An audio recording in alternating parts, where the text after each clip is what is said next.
And the title run is over. Carlos Ulberg has just joined the list of many who have knocked out Dominic Reyes, chinned him in the first round, potentially just earned himself a title fight against the winner of Alex and Live at UFC Perth. I thought this was a decent card. A bunch of pullouts last minute, which kind of ruined things, but nearly every fight on this card was a scrap.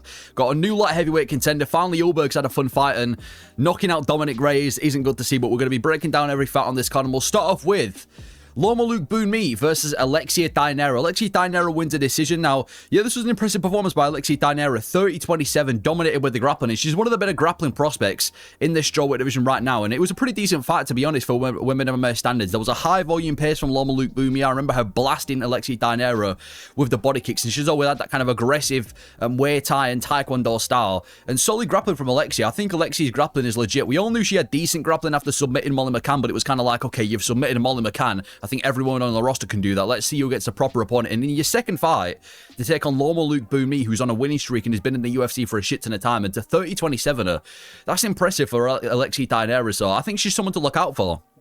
I think she can improve her stand-up a little bit. She's got potential. Physically strong. Came from the Contender Series. 2-0 in the UFC. Beat Loma Lookboonmee in a second fight. Great grappler as well. The way that she was, getting the back of Loma Lookboonmee and finding these certain takedowns. She's got potential as well as Alexia Thainara. So, solid win. Solid fight. I feel like Loma Lookboonmee, she's always kind of struggled with a lack of power. Like, she has pillow fists. I know it's women MMA. Not there's not really too many women that hit hard in this division, but she's never really been able to kind of crack anybody. She's a good striker. Doesn't really have the power to go with it, and the grappling's always been a biggest flaw. I know she's improved the grappling, but it's kind of always been a bit of a flaw for Loma Lookboonmee, so bit of a shame for her, but good one for Alexia Thainara. And she's a bit of a character too, so someone to look out for. We also had Brando Pericic versus Elisha Ellison. I think both of these guys were like 4-1 in the regional scene, both taking each other on. Pericic gets the KO in the first round. He looked good out there, did Pericic, man. Was able to clip Elisha Ellison, beat him with ground and pound, get the finish, knocked him out cold as his chin was bouncing off the canvas. But these are the heavyweight fights I want to see. If this is the fights I want to see, if these are the start of the fights we're going to start seeing unranked at heavyweight, sign me the fuck up. I don't want to see these blobs, going around pitter-pattering each other for 15 minutes. These are the heavyweight fights I want to see. Two guys who bring the fight. Two guys who ain't got time to waste. Two guys who are actually decently athletic for the division. These are the fights we need to see in the heavyweight division. So I hope Elisha Ellison stays in the UFC because he actually brought the fight, to be fair, early on. But yeah, I think Pericic's already top 10 worthy, man. I know he's had one win in the UFC against Elisha Ellison, but you can kind of tell in the heavyweight division who's going to be like, who's got potential and who doesn't. And I think Brandon Pericic has potential. He's rapid. He's genuinely rapid for the division as well. He's like early Tom Aspinall with how quick he was. Decent kickboxing as well, who was mixing up with the kickboxing. Fairly athletic as well for the division. He's not just one of these blobs. Maybe I'm saying this, listen, I'm not trying to compare him to Tom Aspinall just yet, but he's kind of giving me early Aspinall vibes. Another first round finish, quick, athletic, rapid for the division, knockout puncher. I think Brando Pericic's got a shit ton of potential. Obviously, I'm not saying he needs to get someone in the top 15 next, but that's an impressive debut, man. To do that to not that Elisha Ellison's a good opponent, but he looked good out there, man. Quick, rapid. I think he beats most unranked heavyweights right now, and that's all you need in the heavyweight division. A bit of athleticism, a bit of speed, a bit of power, and you're already going to be top 15. So I can see Pericic going far, man. If this guy improves, gets more experience on his name, I think this guy's got legit potential for the heavyweight division. So solid win for Pericic. Already one of the better heavyweights on the roster, probably in the top 50% of heavyweights after just one win. And for Elisha Ellison, I say we keep him in the UFC. If you're going to start cutting the likes of Martin Bedoya, that's fair enough, but at least keep these kind of fun heavyweights in. Elisha Ellison brought the fight. He's a KO puncher. At least keep him in the UFC and put him against one of the fat heavyweights on the roster. So, solid fight by both of them. These are the heavyweight fights we need to be seeing, not this fucking Martin Bedoya versus Thomas Peterson and all this bullshit. Fights like this. Good one for Brando Pericic. We also saw Luana Carolina versus Michelle Montague. I think, no, it's not Montague, it's like Montague. I think that's how they pronounce his name. But regardless, yeah, it was a dominant performance from Montague. Absolutely fucking wrecked Luana Carolina. Women MMA, you have a Fluffy Hernandez. She fights exactly like Fluffy Hernandez. She's like a women MMA equivalent, but she's a legit grappler, is Michelle Montague. She came into this fight, I think, 7-0 or 6-0 with every single one of her finishes by rear naked choke. And she fucking dominated Luana Carolina. Absolute domination. Effortlessly ragdolls Carolina, takes her down, was able to trip her multiple times, picked her up at one point, and casually walked to the middle of the octagon like it's Chamaya versus Legion Liang and slammed her. Was able to get takedowns over and over again. Just completely bullied her on the ground. This is one of the most dominant women MMA grappling performances we've had this year. It's not just one of these women MMA fighters that takes you down, controls you for the whole round, doesn't really do much damage and just scores the point. She was looking like she was trying to finish the fight throughout the entire fight. I mean, she completely bludgeoned Luana Carolina with the ground and pound in the first and the second round. She nearly got the rear naked choke as well in the third round as well to keep up the streak. But that's a dominant performance, man. Luana Carolina's not even that bad. You know, she's a bit of a kind of point striker on the feet, but she's experienced. She hasn't got bad takedown defense. Michelle Montague fucking dominated her, man. Slammed her, bullied her with ground and pound, wore her out, nearly got the finish with the rear naked choke as well. She's got so much potential. I think the striking is obviously where she lacks. You know, she was getting caught a few times on the feet, and she was kind of, you know, her striking was quite dodgy. But I mean, it's her first fight in the UFC. I think you give her some more give her some more experience in the organization, man. She's got a ton of potential. You know, what is it, like 7-0 now with 6 finishes and 1 dominant performance over Luana Carolina. Crazy grappler. Good win for Michelle Montague. Then we had Colby Thicknesse versus Josias Musasa. A bit of a weird fight, kind of a low-level fight in the, I think it was the bantamweight division, but Colby Thicknesse gets the job done. Yeah, this was dominant grappling exchanges from Colby Thicknesse. On the feet, Musasa was definitely putting him in danger, but Colby Thicknesse got the takedowns on him. I don't see too much potential in Colby Thicknesse. I do think he's a little bit overhyped because he trains with Volkanovski, and that's kind of where all this hype comes from, and he does look like a bit of an average regional fighter, but it was a fun fight. It was an impressive fight. Musasa, he's such an athletic freak, though. This guy, he's insanely strong for the division. The way that he was kind of ragdolling Colby Thicknesse, pushing him against the octagon easily. He clearly hits fucking hard as well. I mean, he's got a shit ton of knockouts on his name as well. An athletic freak, but his grappling's always been awful. You know, Colby Thicknesse, every single time he took him down, he was able to dominate Josias Musasa. It wasn't even like he just got the control. He was able to, you know, bludgeon him with ground and pound. And Josias Musasa, rather than trying to get back up, he was on like punch him while he was on his back on the ground, which is obviously the dumbest thing to do. So the grappling's always been the biggest flaw of Josias Musasa. Even in his last fight against Carlos Ferreira, easily got submitted by Carlos Ferreira the second the fight hit the ground. So for Musasa, the guy's dangerous, but the guy needs to work on his grappling. And for Colby Thicknesse, he was getting caught on the feet. You know, he was getting backed up against the cage, tagged a few times. He never really got fully dropped, but it looked like he was getting wobbled a little bit. But every single grappling exchange, he absolutely pummeled Musasa. So solid win for Colby Thicknesse. Was able to beat him with the grappling. I do think his stand-up needs a little bit of work, and he looked very similar to the fight with Alexandre Tapori, where he was getting caught against the cage, but except in that fight, he couldn't initiate the grappling. So I do think Colby Thicknesse needs to work in his range a little bit, and he needs to stop getting backed up against the cage, because everyone seemed to be doing it so easily. But it was a decent fight. Josias did well on the feet, but the grappling of him sucks. And yeah, Colby Thicknesse dominated him in the grappling exchanges, bludgeoned him with ground and pound. We also had Jamie Mullarkey versus Rolando Bedoya. Another one of these kind of just scrappy fights between an unranked Australian and someone else. Jamie Mullarkey gets the decision win. It was a nice little war. They both did well. I thought he could have, well, I was definitely leaning towards Jamie Mullarkey winning the fight, but I thought Bedoya did well as well. Yeah, this is a banger. You just both back and forth. Neither of these guys cared about defense, swinging at each other, landing on each other. I must say this about Jamie Mullarkey, though. I don't know how long this guy's career is going to go on for. I mean, this guy's taken an unbelievable amount of damage in his career. I mean, he's probably got some of the worst. He's probably got worse CT than Volkanovski, if I'm being honest. And he's never even been near the title picture as Mullarkey, because this guy, he takes so much damage. He's either getting knocked out, or he's always in these fight of the year contenders. He's fun as well. I mean, he deserves a bonus for this sort of shit, but the guy's taking so much damage in his career. And I kind of feel for Rolando Bedoya. I mean, the guy's 0-4 in the UFC, so I'm almost 99% guaranteed he's going to be cut from the organization because he's 0-4. But all of those losses, I'm pretty sure, are decisions. And he's made it competitive with so many guys. He made it competitive with Jai Herbert. He's made it competitive with Chaos Williams. He's made it competitive with Jamie Mullarkey. Every single one of his fights seem to be pretty close. And he's fun as fuck as well.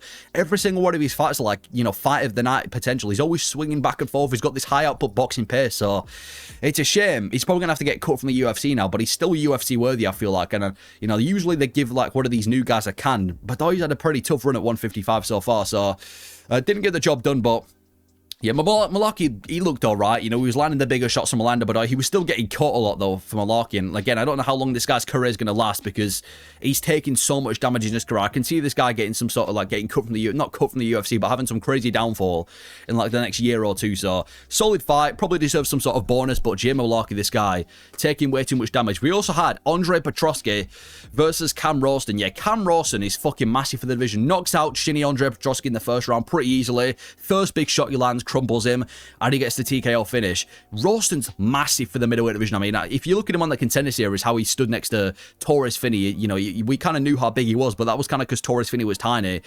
Jesus Christ, man. I mean, Andre Petroski's not even a small middleweight. That guy's pretty built for the division too. He's like a well-filled out middleweight. And Cam Rowston looked like a weight class or two above. This guy's massive. I don't know how this guy makes 185. He looks like a light heavyweight out there.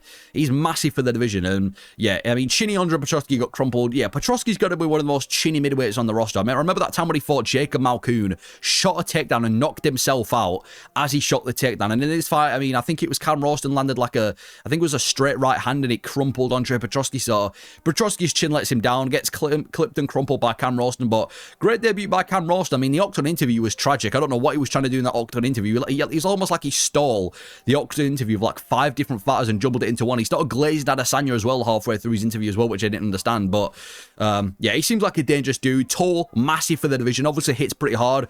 Came from the contender series. And I said this before, he's definitely one of the better regional Australian fighters to come over to the UFC. So he's got potential as Cam Rowston. Dangerous striker. And Petroski, I mean, he's an explosive dude, but that chin's always going to let him down. I mean, the first big shot that Cam Rowston landed crumpled Petroski. So good win for Cam Rowston. Potential in the middleweight division. And like I said, he's probably I think he might actually be the biggest middleweight on the roster right now. I know we've got the likes of Gregory Rodriguez, but fuck me, man. Cam Rowston's massive. I don't know his exact height, but I think he's like 6'3", 6'4", built like a light heavyweight. So solid win for Cam Rowston. Anyway, we also had Navajo Sterling versus Rodolfo Bellato. This was just a classic Navajo Sterling fight. Comes close to the finish, ultimately doesn't get it, and gets another decision win as Navajo Sterling picks apart Rodolfo Bellato. It was a pretty fun fight. I think it's probably the funnest fight of Navajo Sterling's career. There were a couple of times when, you know, Rodolfo Bellato was landing on Sterling. There was a time, I think it was in the first or the second round, where I thought he was actually going to finish Bellato. They were both swinging and landing on each other. It kind of just reinforces my idea, though, that Navajo Sterling, he's good, he's talented, he's definitely top 15 potential for the light heavyweight division, but he's nothing crazy. I'm not looking at this guy's like the next big thing in the light heavyweight division. He's not finished anybody in the UFC so far. He's not shown this insane skill base. He just looks like a decent kickboxer, probably one of the best unranked kickboxers in this division. Solid city kickboxing striker, kind of got that classic city kickboxing style, bit of a point fighting style. Gets the job done of Rodolfo Bellato. Still don't really know how I feel about Bellato. I feel like he's good. He's Bellato. Like he's well, not good, but I feel like he's a brute. You know, powerful guy, decent chin, comes and scraps every single time. But the guy just isn't very good. He hasn't got the best technique on the feet. He's not got the best grappling. He got nearly finished by Jimmy Crute. Actor Oscar-worthy performance over Paul Craig, beaten by Sterling, knocked out twice by Vitor Petrino. Wouldn't surprise me if the UFC cut Bellato after this fight, but good for Navajo Sterling. Probably going to give him someone in the top 15 next. It would be good to see if Sterling push a bit of a pace next time. Maybe they actually look for a finish, because I feel like even all of his fights in the UFC, there's been an opportunity to go for a finish, and he hasn't done it. He kind of does the bare minimum in his fights, but it was pretty fun.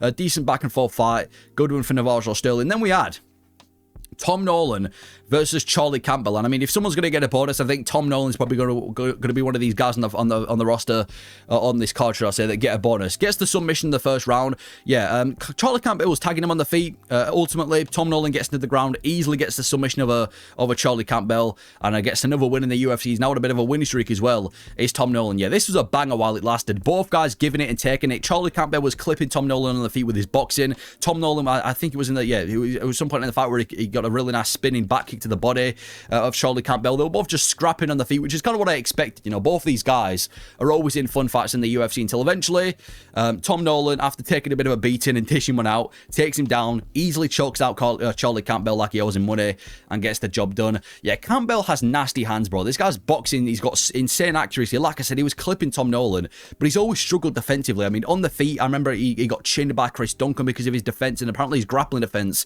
struggles as well. It was a great win for Tom Nolan, but I feel like for Charlie Campbell, this guy needs to work at his defense. He's one of these fighters that's offensively amazing, defensively sucks, but good win for Tom Nolan. I think he's on like a 3 or a 4 fight winning streak as well. All of his fights have either been finishes or have been fun, so it's pretty soon before Tom Nolan gets someone in the rankings at top 15. I mean, he called for somebody earlier on in February or March of next year. I said we get him on the February pay-per-view in Australia next year and give him someone in the top 15. I mean, what is he, like 4-0? Well, 4 fight winning streak now. So good one for Tom Nolan. Get him someone in the top 15. We then had Jake Matthews versus Neil Magny, the height and sensation. Neil Magny, bro, this guy's got to get some sort of Hall of Fame. It's such a fucking goofy career. Pulls off a submission over Jake Matthews after nearly getting finished in the first round. I mean, he kind of did get finished, and then the referee decided that the fight was still on. And Neil Magny do Neil Magny things, pulls out a massive comeback out of his arse, and gets to finish just like the Mike Mallet fight. I hope Neil Magny gets some sort of Hall of Fame for his gatekeeper ability, because I feel like no one talks about how, like, just a random fucking career Neil Magny has. He'll get slept twice in a row. People start counting him out. You give him a good prospect. He manages to pull some sort of finish out. He's got 2 finishes in a row now, does Neil Magny, in a row. He's got to get some sort of Hall of Fame. He might be the best gatekeeper in the UFC. It's almost like rolling a dice with the Neil Magny. You put him against a prospect. Is he going to pro check him? Is he going to get chinned brutally? You've got to give him some sort of Hall of Fame. But yeah, Magny gets finished. I think it was in the first round where he gets choked out by Jake Matthews, but he wasn't actually choked out. The referee stopped it prematurely. So the referee was like, fuck it, let's keep the fight on. Stays in the fight and somehow manages to work himself back to a win over Jake Matthews. It was a good W for Neil Magny, man. 2 finishes in a row, like, what, 40 years old? Finishes Zaleski dos Santos, finishes Jake Matthews. It's probably going to be someone in the top 15 next for Neil Magny. Back to the top 15 after he got knocked out by Carlos Prates. So yeah, Neil Magny, man. This guy, he might actually be one of my favourite fighters in the UFC because he just does his thing. He doesn't trash talk. He hasn't got any hype around him. He just does his thing. He shows up. Sometimes he'll win. Sometimes he'll lose. But he's just so random as his career as Neil Magny. He doesn't really follow any like momentum. He's never on like a big winning streak. He'll never be on a big losing streak. It's almost like the UFC, like the fate of Neil Magny is always just enough to keep him around that top 15 area. Never enough to get him cut from the UFC, but never enough to get him to become anything crazy. So good win for Neil Magny. Gets to finish over Jake Matthews. It's the same for Jake Matthews as well, because like I said, he was so close to finishing Neil Magny in that first round. I mean, technically he did, and then he kind of fumbled it in the later rounds, ended up getting finished by Magny. But I feel like Magny's actually got underrated ground game. Like, Magny's actually a really good grappler. You know, the way that he finished Mike Malott on the ground, the way that he finished Zaleski dos Santos on the ground, now he's just finished Jake Matthews. I think Neil Magny's kind of got underrated grappling for the division. He's actually a really good grappler, especially when he's on when he's in dominant position in full mount. So good win for Neil Magny. Give him someone in the top 15 next. Winner that Jack Jenkins versus Raymond Taveras. Not really much to talk about. It was just one of these classic fun Australian fights. Jack Jenkins get the job done. It was a fun fight, back and forth. What could I say? I saw someone say this and I kind of agree that Australian fighters are kind of like British fighters but better. Maybe not better in the sense that there's more Australian fighters at the top, but they're all well-rounded, but they all just come to scrap every single time, and Jack Jenkins kept that up. It was a fun fight. They were both throwing back and forth. It was a nice little scrap, very even fight as well. Literally nothing else to say, just a classic Australian scrap. And then we had Jimmy Crute versus Ivan Erslan. Jimmy Crute gets the submission in the first round, and Jimmy Crute, I feel like he's finally got the momentum and he's finally back in his career. Easily submits Ivan Erslan, ragdolls him in the grappling. Gets, I think it was like one of John Cena's submissions back in WWE. I think it was the go to sleep submission. I forgot what it was, STFU or something, where he got the submission of Ivan Erslan in a WWE fashion. But yeah. Yeah, now that Jimmy Crute's got his confidence back, he's got so much potential. That was the issue with Jimmy Crute. He was on that big losing streak, and he's semi-retired, he lost his confidence, but now he's on a 2-fight winning streak, 2 finishes in a row. I feel like he's finally got his confidence back, and Jimmy Crute's a phenomenal grappler, and I say that because light heavyweight is a division that doesn't really have many grapplers in. I mean, if you think off the top of your head, a light heavyweight grappler, you probably can't think of any because there isn't much. So Jimmy Crute, he's definitely one of the better up-and-coming grapplers we've got in this division. You know, he was one of the best prospects in this division for a reason. Easily displaces Ivan Erslan, ragdolls him in the grappling exchanges, gets the submission, and easily dominates him and submits him in WWE fashion. Ivan Erslan's going to have to get cut from the UFC. He's 0-3. He's nearly come close to finishing 2 of his losses as well, and he's been finished in one of them as well, so he's going to have to get cut from the UFC. 0-3, regional fraud. But yeah, good win for Jimmy Crute. I say give him someone in the top 15 next. You know, 2-0 in his last 2. Nearly finished Rodolfo Bellato as well back in February of this year. So for Jimmy Crute, get him on the Australian pay-per-view early next year. Give him someone in the top 15, and I'm excited for the rise of Jimmy Crute. He looks better than he ever has before. He looks a lot more composed on the feet, but he's grappling. He's one of the best up-and-coming grapplers we've got in this division right now, so good win for Jimmy Crute. Gets the job done. One of the better Australian fighters. And then for the main event, it sucks for Dominic Reyes, man. I thought this guy was going to have a crazy comeback and have one of the biggest comebacks in UFC history, but his chin gets found out again. Ulberg slumps him in the first round, lands a nasty right hand. It wasn't even a right hand, it was a bit of a combination. Drops Dominic Reyes, gets the job done in the first round. It was an enjoyable win streak, Reyes, man. To see him pull it back by finishing Dustin Jacoby, finishing Anthony Smith, knocking out Nikita Krylov. It was fun while it lasted. I thought potentially there was a bit of a title run in Dominic Reyes, but that chin, it really is done. You know, we don't call him the chinniest in the UFC for no reason. He's been chinned again by Carlos Ulberg. And Ulberg's a weird fighter, man. I feel like I can't sit here and call him a fun fighter, but at the same time, you've got to respect him, man, because he doesn't throw much, does Carlos Ulberg. A lot of his kind of fights is him feeling out. I remember that fight with Jan Blachowicz and Volkan Oezdemir was a lot of bit of a feeling out process. But, I mean, the guy's so explosive when he does throw. He throws everything into his shots. He's got a shit ton of power in his hands as well when he does throw. and he was able to chin Dominic Reyes easily. Finds the chin of Dominic Reyes, slumps him, and he's probably going to be getting the next title fight as well. I mean, listen, we've got Yuri and Roundtree, and that's going to be a fucking banger, but we've seen Yuri fight for the belt. We've seen Yuri become a champion before. We've seen Roundtree fight for the belt before. If Alex Pereira wins again against Ankalaev, I want to see Ulberg versus Alex more than I do with Alex versus Yuri 2 or Alex versus Roundtree 2. And even if Ankalaev wins, I think we need to see these fresh kind of faces in the light heavyweight division. So I don't mind it if Carlos Ulberg gets the next title fight. It would be fun to see Roundtree get a shot. It would be fun to see Yuri get a shot. But we've got fresh meat at the top of the division. I think he's won, like a 9-fight winning streak now. Just knocked out Dominic Reyes.